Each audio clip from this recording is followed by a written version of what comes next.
This series contains adult language and descriptions of graphic violence. Listener discretion is advised.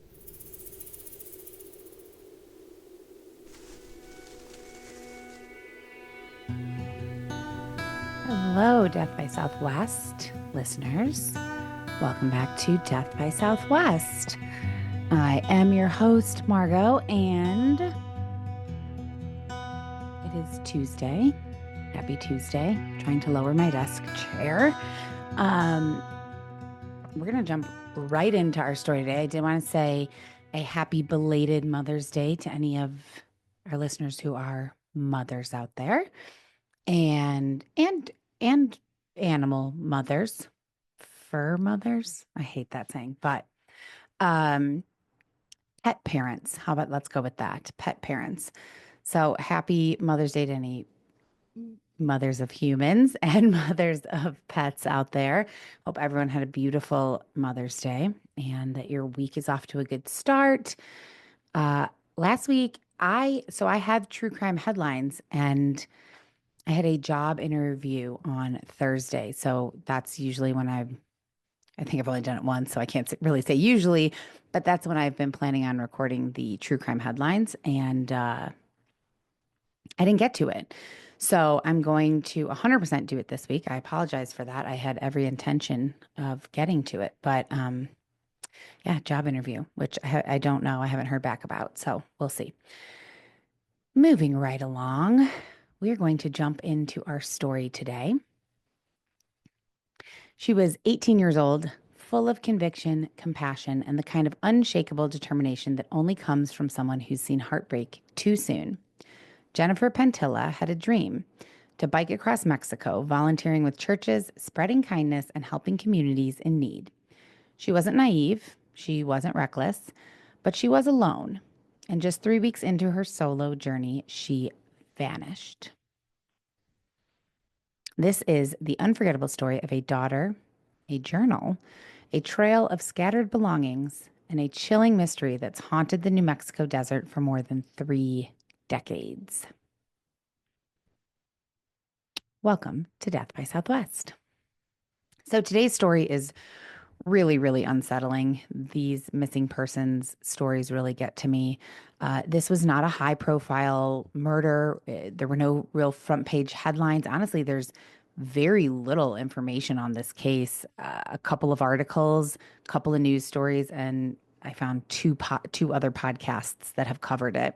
So it's definitely a case that kind of quietly slipped through the cracks, which is scary.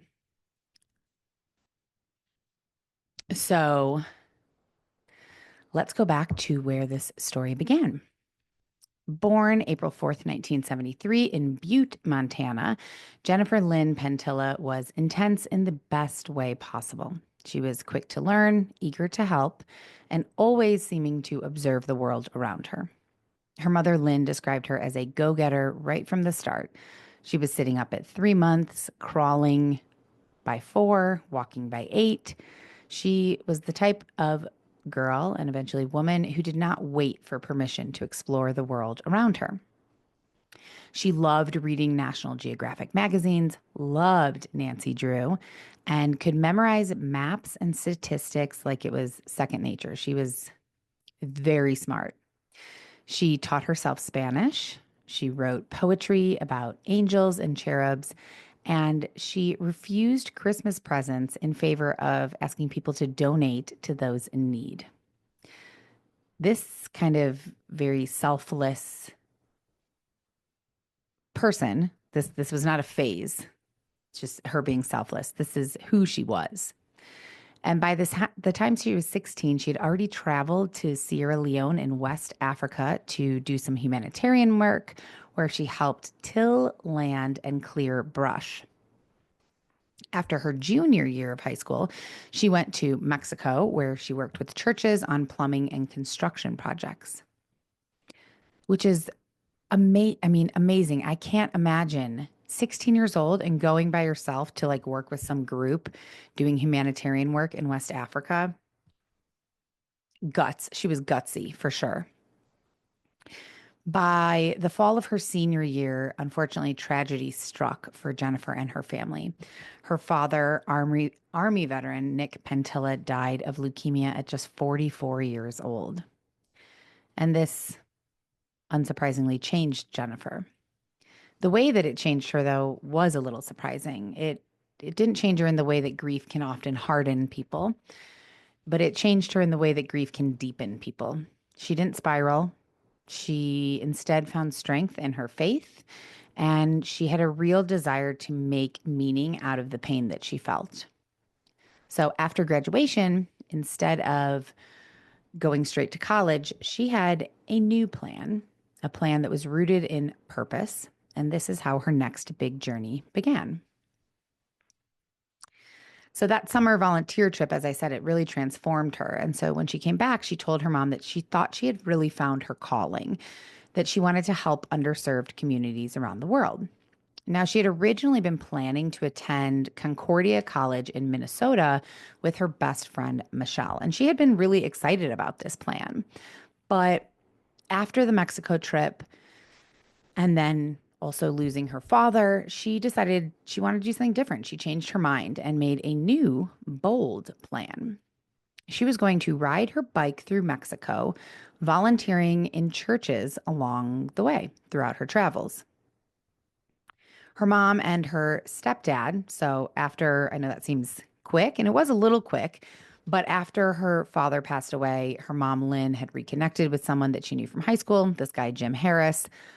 They got together. They relocated from where they were living in Great Falls, Montana, to just about 3 hours away in Missoula, Montana. So her mom and her stepdad were understandably worried. They didn't want their daughter traveling on bicycle through Mexico by herself. And when I was researching this and reading about this, I was thinking, well, yeah, that is scary, but like that feels even less scary to someone like me because I live an hour from Mexico. So I could like easily ride my bike to Mexico. Let's not say easily, but I could ride my bike to Mexico much more easily than someone who's living in Montana. I mean, just such a far distance. Even if she's not going to ride to Mexico, riding your bike through Mexico, also, I mean, just seems a little dangerous. So her mom and her stepdad were worried, but Jennifer was dead set on this plan. So her mom helped her prepare. Jennifer was packing light. She had a white Fuji mountain bike with green lettering that she had received as a graduation gift. She had a JanSport backpack where she packed in camping gear, like a tent and a sleeping pad. She had a Bible in English and a Bible in Spanish, a journal, a portable water filtration system, camera, Walkman, maps, traveler's guide to Mexico, and a book from her mother titled To My Daughter with Love on the Important Things in Life. She also had $450 in cash, which I believe today is around, ooh, I did look this up and now I wish I had written it down. Either $1,000 or $3,000. I can't remember. Either way, it's still not a ton of money because she was planning for her trip to be like a couple months. So a couple months traveling through Mexico, well, it depends if you're staying in hostels or churches, places like that cost little to no money. Maybe, maybe this would have been enough. But she seemed to think it was enough, and her parents did too. So on October 1st, 1991, sorry guys, I should have told you earlier what year our story took place, 1991. She flew to San Diego to begin her journey with her bike and all of her belongings. Now, she had originally planned to go with a group of missionaries, but somehow, and it's not really clear, the plans fell through. So now she's doing this alone. From San Diego, Jennifer biked south to Tecate, Mexico, which is a border town. When she was there, she ran into a fellow missionary that she had previously volunteered with and knew, named Bob, which I don't know why that seems weird to me, but fine, Bob. And Jennifer shared her plan with Bob, what she was planning to do. She told him she was going to head south to Hermosillo, which that's a city in Sonora, the Mexican state Sonora. It's about 571 miles from where she was in Tecate by bicycle. So she's planning to go about 570 miles south.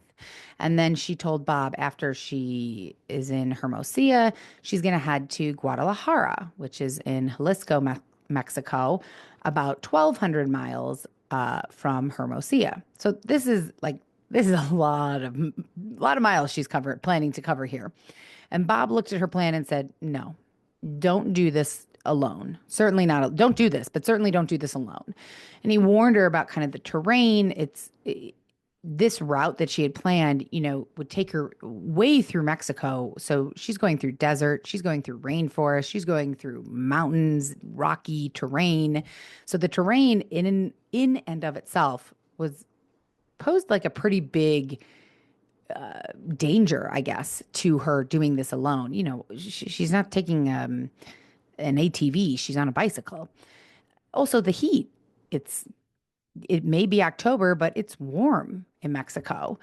And then also just being a woman alone, I want to say biking anywhere a long distance alone as a female is frightening, unfortunately.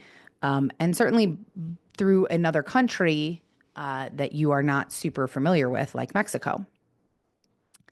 And even though she was really dead set on this plan, something in Bob's voice, like something about what he was saying to her, it kind of struck a chord with her. And she was like, fine. Okay, I'm going to listen to Bob. It was a gut feeling she had. So she decided to make a change. She decided to head back towards the United States, cross back into California. And when she got into California, she camped in a place called Potrero.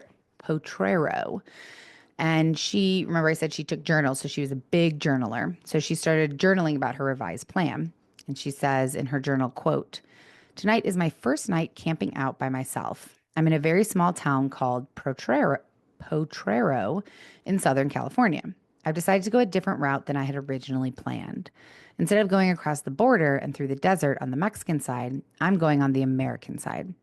Bob and I discussed it a lot, and he really thought it would be better for me. Since I've made the decision, I really feel a lot more at peace." But as we know in these stories, that feeling of peace was likely not going to last long. On October 7th, Jennifer was headed to Campo, California, about 10 miles from where she'd camped in Potrero the night before, and she got a flat tire. So she got it repaired and then got back on her scheduled route. But after a while, she decided it was just too steep and hilly. She was tired. It was late in the day. So she was like, I'm going to head back to where I had camped the night before because it was a good place, and I'll get an early start in the morning. So while she was camping that night, she met a family. They had a pickup truck, and she said, "Yeah, my next stop is hopefully to make it to Nogales, Arizona, which is south." Uh, and they said, "Well, we have this pickup truck. We're happy to give you a ride as far as we're going, which is just to El Centro, California, about 100 miles east. So it doesn't take her quite to Arizona, but sure." She was like, "Yeah, I'll take that. Thank you." So they drive her. They go the 100 miles east towards Arizona. Now, from this new location that she's at in El Centro, Nogales is still about 300 miles from where she is, but she was grateful for that initial lift. The family left her at a gas station in El Centro. Now, the next part of her timeline, like the next week of her timeline, it's a little murky. So, to the best of, again, there's not a ton of coverage on this story. So, to the best of what I could piece together, between October 7th and October 14th, she covered a lot of ground. She passed through Wilcox, Arizona. She was closing the distance to her next major stop. At some point, she decided to take a bus to help bridge that gap. So she didn't ride this entire way. One night during this stretch, she's going from California and she's trying to make her way east. Nogales was not her final destination by any means. She was trying to make it further east than Arizona, which she did. One night during this stretch of travel from California towards, let's say, New Mexico, Texas, she found herself needing somewhere to sleep. And she went to a church and she asked if she could lay out her sleeping bag, if she could just kind of like rest inside, just a quiet place to sleep. She wouldn't cause any trouble. Simple request. The response she got, it was a yes, but it made her feel unwelcome the way that they answered her. So she later wrote in her journal that the reaction of the pastor at the church that she asked, it left her feeling uneasy, like they had only done it out of obligation, not compassion. At some point along here, she also took a bus from Phoenix to Tucson, and then she began making her way towards New Mexico. So she ends up in Lordsburg, New Mexico, where she gets another flat tire. Luckily, a passing truck driver noticed her, offered her a ride to Deming, which is about 60 miles east of Lordsburg. And she was able to get her flat tire fixed again here. There is a noticeable gap in her journal entries during this time, this like the 7th through the 14th. That could be because she, you know, was busy traveling and she was just exhausted at night and didn't have time to journal, or she was like uncertain of what she's doing. Where's this trip taking her? But she did pick up back up her pen on October 14th. And this is what she said. October 14th, 1991. A lot has happened, and I finally decided to get caught up. October 8th, I wound up at a Methodist church where a kind elderly couple agreed to put me up for the night. It was very generous of them, but it felt like they were doing it because they felt obligated rather than out of Christian love. I really haven't had good feelings about the churches here, and it makes me wonder about the state of Christianity in this country. Jesus plainly states that we should love and help those in need, no matter how dirty or strange. So this entry is pretty, it says a lot. Her tone is a little different. She doesn't sound as hopeful. She's alone. She's doing her best. She's kind of leaning into her faith, and she still felt somewhat like a burden. But Jennifer, being who she was, this did not shake her resolve. It weighed on her a little bit, but it did not defeat her. She was not discouraged. She still tried to find some hope that things would maybe turn around for her in Deming or at wherever her next stop was. And she wasn't wrong. Things did turn around a little bit for her in Deming, New Mexico. That Wednesday, October 16th, she went to an evening church service in Deming, and the pastor, Robert Summers, and his wife, Loretta, welcomed her with open arms. It was the kind of welcome that she had been looking for. They offered her a hot shower, a warm bed to sleep in, and they even took her to breakfast the next morning.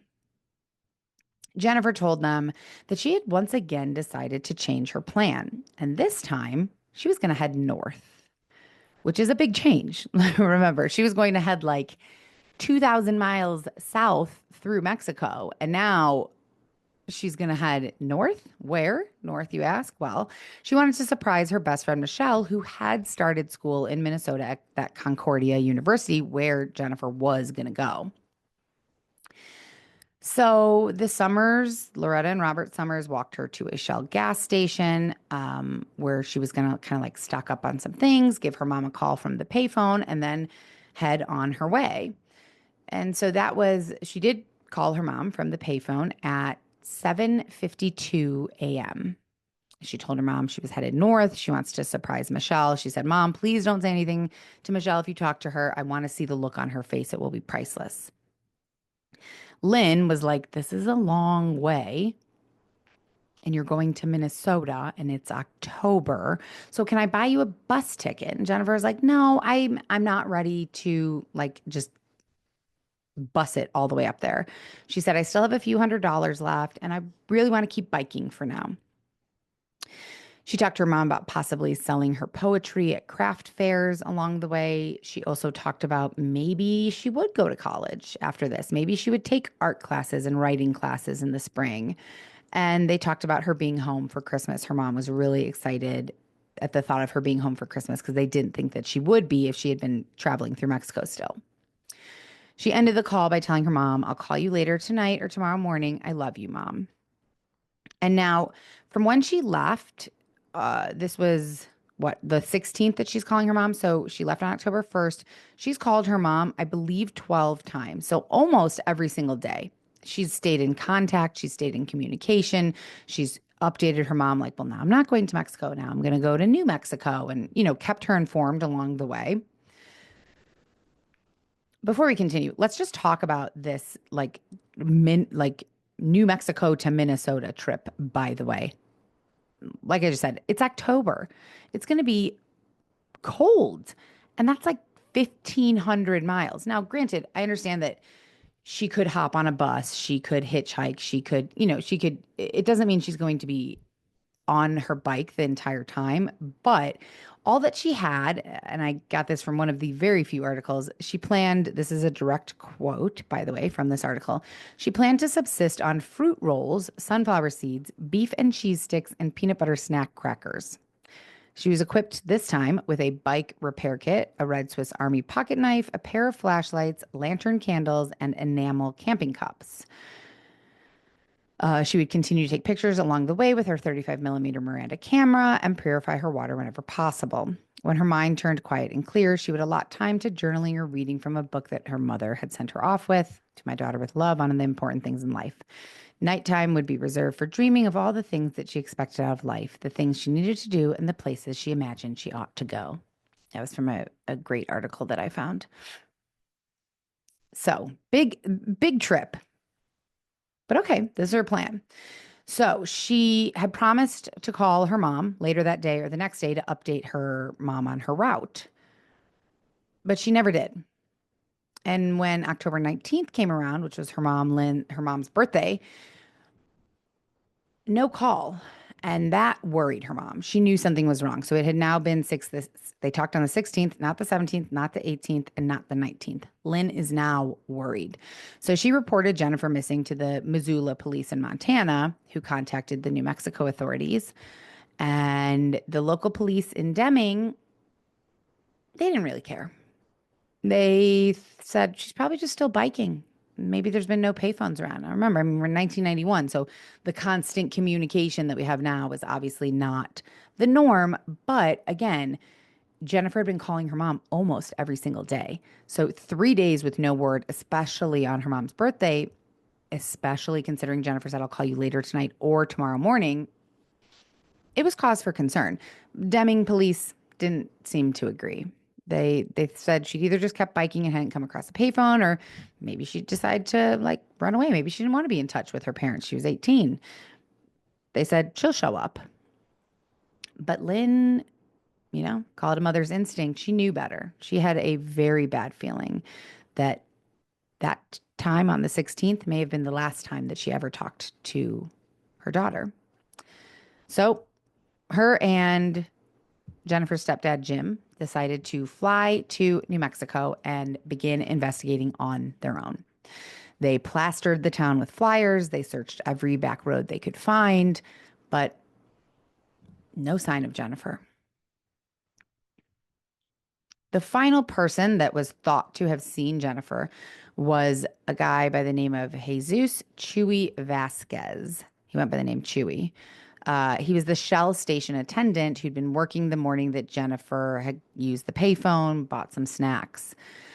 According to the statement that he made to the New Mexico police, he was 21. He was also the son of the gas station owner, Henry Vasquez. He said, well, I think Jennifer entered the gas station around 10:30, maybe 10. He said, yeah, we chit-chatted for a bit about her bicycle. It was just like a regular touring bike. I'm pretty sure it was white. He said that Jennifer was wearing hiking boots and wool socks. He did notice that, which seems like a peculiar, like a minor thing to notice, kind of. He said, I think she mentioned something about coming from Mexicali and that maybe she was going to get a map from a nearby travel agency. He said about 5 to 10 minutes after she went in the bathroom, she came out, she made a purchase, and then she left the gas station. She was walking next to her bike heading east, is what he said. But the payphone call to her mom was definitely happened at 7:52. It was 14 minutes long, happened at 7:52. It is documented. So Why would he say that she came in 2 hours after that at 10 o'clock? And why would she need a map? Like, why would she be going to the travel agency for a map? She already had a map. Had she had a map. She knew where she was going. She didn't need another map. Plus, Chewy changed his story quite a few times. First, he said Jennifer mentioned something about Mexicali. Then he said, oh, maybe she's heading to Mexico, which made no sense because she had made it very clear to everyone that had spoken to her she would not be going to Mexico. She was going to Minnesota. And then he finally, another time, said, well, yeah, maybe she did mention Minnesota, but I'm not sure. Witnesses that came forward said that they saw Chewy with a girl matching Jennifer's description on that day. One witness said that they saw a woman locked in a shed on his family's property. And then there was the bracelet. Chewy's ex-girlfriend came forward and told police that Chewy had started wearing a leather friendship bracelet, one just like the one that Jennifer was known to wear every single day. And when she asked him about it, he took it off and stopped wearing it, which is very suspicious. Never went anywhere though with Chewy. Nothing came of this. Nearly a year later, on September 4th, 1992, a couple from Farmington, New Mexico, Bill and Sarah Sowers, were scouting for dove hunting spots along State Road 26 near Hatch, New Mexico. They pulled off on a dusty back road near the Las Uvas Valley Dairy, and something caught their eye under a mesquite tree only about 50 feet-ish off the highway. It was a pile of things, and it was really weird. It caught their eye because it was strangely neat and like deliberate, like someone was coming back for this. There were two duffel bags, a blue and gray tent, a bicycle helmet, and a stack of journals stacked very neatly. And so at first when they saw it, they were like, well, maybe like teenagers were out here partying and they just left it behind. But they quickly dismissed that because something about how these items were arranged felt really intentional. Like someone had stashed them here and was absolutely coming back for them.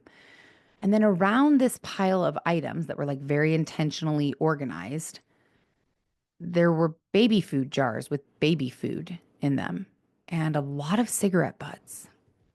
Well, Jennifer didn't smoke and she definitely wasn't eating baby food. So this was weird. Inside the duffel bags were Jennifer's two Bibles, one in English, one in Spanish, and her wallet with her Montana driver's license. They also came across her handwritten journals, and the entries stopped, right around when she supposedly vanished, around October 16th, 17th, 1991. So remember, this was a year prior. Nothing happened for a year. No one was charged. There was no official suspects. No one found anything on Jennifer. She was just gone. She just vanished. And then this couple finds these items a year later. Things that were very clearly missing from this site was, Jennifer. Her bicycle was gone. Her sleeping bag was gone. And her leather bracelet that she always wore. We can assume that she maybe was still wearing it, but that also was not found here. So this couple, they reported the discovery. The police were kind of like, okay, like didn't like no, whoa, okay, let us come out and we'll meet you there. Tell us exactly where it is. Like they seemed largely uninterested. But the couple was like, okay, well, I don't know what to do. Like we've reported it, so what else are we supposed to do? So they went about their life. And then, a few days later, they were troubled by this still. So they returned to the same spot where they found the stuff. And lo and behold, it was all still there, untouched. The police had never come. So they were like, what the hell is going on here? All right, fine. So we'll take it then. So they gathered everything, they took it home. And since the police seemed so uninterested, they managed to find and contact Jennifer's parents. And then also either them or Jennifer's parents reached out to the police to be like, what the fuck is going, like, why have you not investigated this? Our daughter's been missing for a year and here are her things. This is important evidence. shockingly, none of these items were ever taken into evidence, were never tested by the crime lab. Nothing. Don't know where they are today. Maybe Jennifer's parents still have them, but I guarantee they offered, here, take them, test them. And actually, now that I'm saying that, I believe they did, and they handed them over. There's no record of that. There's no record of these items whatsoever. So, another thing, and I should have looked this up. I'm going to right now, actually. Hold on. Okay. So, remember, she was in that gas station. The Shell gas station was in Deming, New Mexico. And these items, all of her things, minus her bike, her sleeping bag, and her, were found in Hatch, New Mexico, which is about 48 miles away from Deming. You can take State Route 26, and it offers a direct connection between the two towns through the Chihuahuan Desert. So about 48 miles. So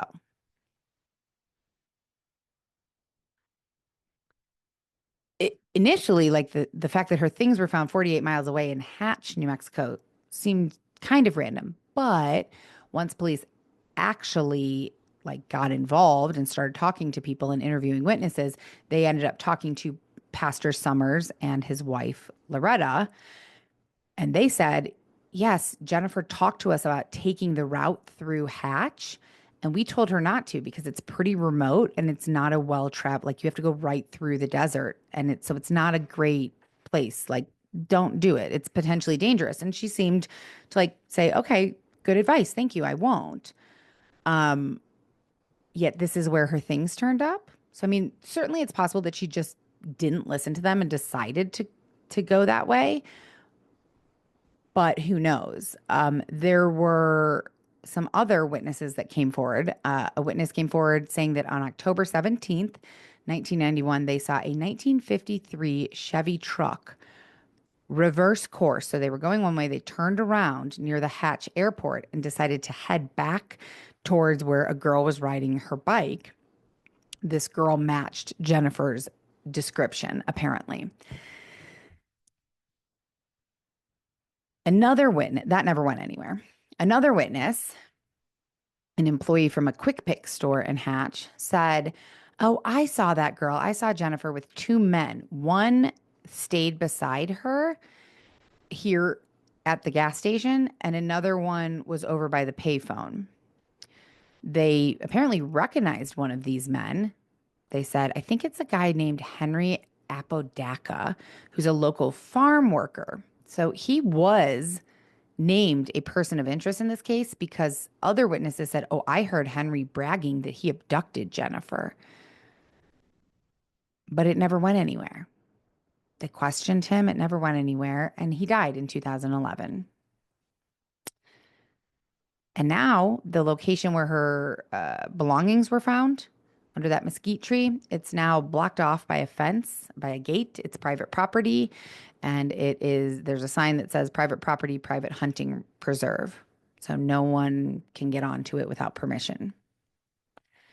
So considering that those items were not entered into evidence, were not tested by the crime lab. And again, this is 1991. So certainly it's understood that like the technology, DNA, that type of thing isn't happening necessarily, but fingerprints could have been happening. I mean, I believe they were testing hair back then. They could have scoured the area, tested these items for fingerprints, and at the very least, put them into evidence so that now they could be tested for DNA, but that never happened. So I guess it's not a huge shock that the area also was not I can't find the word, so I'm going to say crime scened. It wasn't analyzed. That's not the right word, but you get what I'm saying. Okay, so what about Chewy? Because he was the biggest person of interest. So in 1992, law enforcement documents reported, quote, several witnesses and sources have identified Jesus Chewy Vasquez as the individual responsible for Jennifer's abduction and death. That's all that I have. Like, I don't know what's that based on. No idea. I just have that statement from law enforcement documents. But also, Chewy was never charged. So he was briefly questioned again in 1992, said the same thing he said previously that, you know, she was wearing hiking boots and wool socks. He thought he remembered her walking east with her bicycle. And he said the only additional thing he says he thought she might be going to the travel agency. And he wouldn't say anything else. He said he didn't know anything else. He refused to say more. Now, in 1994, he was arrested during a joint agency drug sting after he sold narcotics to an undercover officer. He had either overdosed at that point or attempted suicide, something. I don't know how those two things can be. I guess he, I guess the overdose could have been attempted suicide is what is meant by that. And so at this point, like he's arrested, he overdosed, and so he's in some type of custody, and he still is saying, I don't know anything. They're questioning him now again about Jennifer because there's been no other leads. He's still saying, I don't know anything. Flash forward a lot of years. On March 1st, 2010, so nothing happened between 1994 and 2010, on the police end at least. A spokesperson from the New Mexico State Police announced that the Luna County DA's office was anticipating that it would bring charges up on a suspect in Jennifer's case. Now, one may assume that this would be Chewy. But before they could do that, in October of 2011, Chewy Vasquez, he was 41 years old at the time, got into a physical altercation with his brother, Frank. He beat Frank to death, although that's not how the court saw it. Frank collapsed during the fight and died. And the official cause of death, they actually linked to a heart condition that he had from doing years and years of drug use. So they're saying his heart gave out, that Chewy did not actually beat him to death. But Chewy ended up pleading guilty to voluntary manslaughter, and he served 4 years in prison, eventually returning to Deming, where he remains the primary suspect in Jennifer's case, though he is still walking free. To this day, Jennifer's name still appears on the New Mexico Cold Case Homicide Unit's official list. Her bike has never been found. It was a white Fuji Sundance with green lettering, front and rear black saddlebags, had her aunt's name engraved on it, and the serial number F9101771 was engraved on the frame. Jennifer herself has never been found. And her mom, Lynn, has never stopped searching. Lynn, over the years, took detailed notes. She revisited witness statements, and she has continued to try and keep pressure on investigators who, at times, seemed all too ready to let this case become a very, very, very icy cold case, which at this point it has. For years, she ran Jennifer's missing posters in the New Mexico newspapers every birthday, every Christmas, several times a year. Her mom also received a number of tips over the year from people claiming to have seen Jennifer in just odd locations. Some people said they saw her on a pier in San Francisco. Other people said they saw her in a hippie commune outside of the Grand Canyon in Arizona. Some people, more than one apparently, suggested that she was leading a life of anonymity in New Mexico and that she didn't want to be found. None of these tips, if you can call them that, ever panned out or proved to have any truth to them. And as you can only imagine, it has been excruciating for Jennifer's family. One year, her mother found a line in one of Jennifer's journals that said, "Faith is not faith until it is all you're holding on to," which is a great quote. Her mom, Lynn, says, quote, "Jennifer is daily on my mind, but come April and October, my mind is consumed with thoughts as to what happened to my sweet, beautiful 18-year-old daughter. And it haunts me that no one has been able to find her. Why has the person who took Jennifer away from her family in Montana not been caught yet? Why do they get to go on living as if nothing happened? I can't help but wonder who else this person has hurt in their lifetime."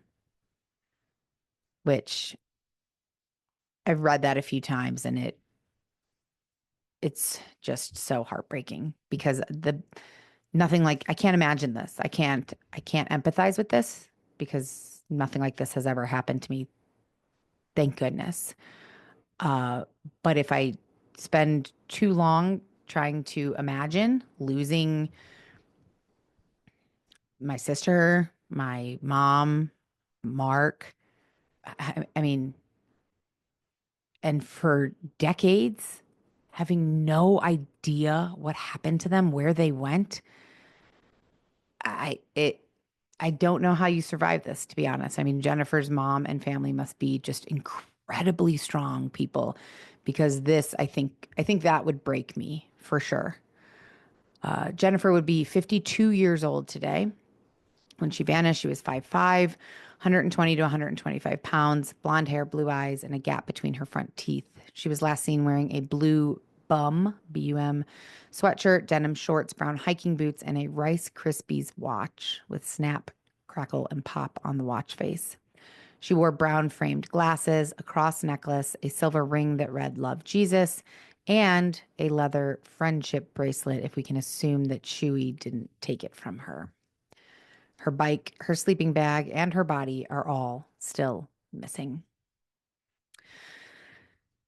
Before we wrap up this on Jennifer, I did a case not too long ago, I believe, the Tara Calico case. I don't know if you recall that. She went for a bike ride she disappeared in September 1988 from Belen, New Mexico. So that's about 200 miles away from Deming. But both victims were in their late, Jennifer was 18, Tara was 19. They both disappeared in the fall. They were both riding mountain bikes along highways before they vanished. And the biggest similarity and kind of weird thing is that there was a 1953 pickup truck seen driving behind both of these girls. So if you remember in the Tara Calico case, I believe it was a Ford pickup with two men was seen driving near her or following her. And yeah, both cases, it was a Ford with a homemade shell. Oh no, in Tara's case, it was a Ford with a homemade shell. In Jennifer's case, it was supposedly a Chevy. Again, these are coming from witness statements, so they both could have been a Ford. They both could have been a Chevy. They could have been different makes of truck, but they were very similar in appearance. So if one witness got it wrong, and they were both Fords with homemade shells, 1953s, that is a very specific truck to see driving on a highway by a girl riding a bicycle who ended up missing. So just food for thought. If you know anything at all about what might have happened to Jennifer Pentilla, please contact the New Mexico Cold Case Homicide Unit. I have an email and an email for an agent there, and there's a reward of up to $1,000 for any information that might help solve her case because someone has to know something, right? It was a long time ago, but not so long ago that anyone who was involved or who may have witnessed something would be dead. Certainly, people who were involved in this could and likely are still alive because even after all of this time, Jennifer and her family most certainly deserve answers. If you made it this far, thank you for listening. I know that sometimes these missing person cases are unpopular because there is no closure, but I kind of feel like, yeah, it sucks that there's no closure for me or for you guys as like listening to entertainment.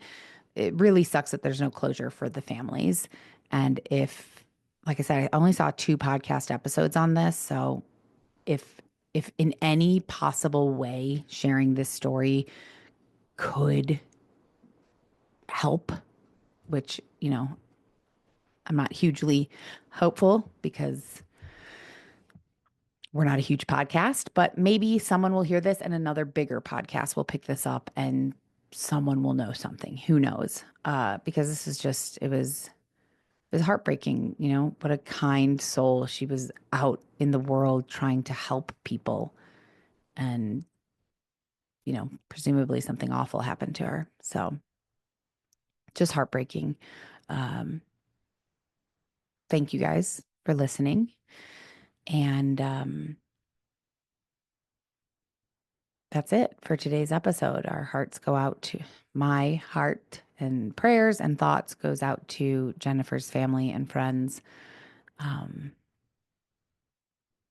I've added this one to the cold case list in case anything ever comes up about it. We will circle back to this if more information ever comes out. I did see that some woman at a news station in New Mexico has started like a cold case thing on the nightly news, and she's traveling around looking into these cases, and this is one of them. So you never know. Fingers are crossed.